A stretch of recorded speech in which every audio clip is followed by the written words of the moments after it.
रामकृष्ण हरी. मी वैष्णवी संत तुकाराम महाराज विद्यालय व junior college डोंबिवलीची विद्यार्थी. अभंग विचारमालेतील 15वा अभंग.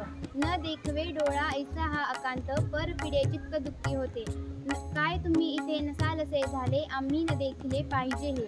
परचक्र कोटे हरिदासांच्या वासे, न देखिजेत देशे राहतिया. तुका म्हणे माझी लाजविली सेवा, हीनपणे देवाजीने झाले. संत तुकाराम महाराज म्हणतात की दुसऱ्याचं दुःख डोळ्यांनी पाहत नाही, मन व्याकुळ होतं.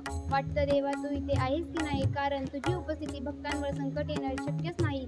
तरी संकट येत आहेत म्हणजे माझी सेवा तुला न रुचलेलीच असावी. असं जीवन म्हणजे अपयशच. केवळ स्वतःच्या सुखात रमणं म्हणजे भक्ती नाही, तर दुसऱ्याच्या दुःखाने अंतःकरण होणं आणि आपल्याला जमेल तशी मदत करणं हेच खरे भक्तिचिन्ह आहे. शिक्षण घेत असताना आपल्या मनात संवेदना आणि सेवा ही वृत्ती निर्माण झाली पाहिजे, कारण हीच खरी भक्ती आहे. रामकृष्ण हरी.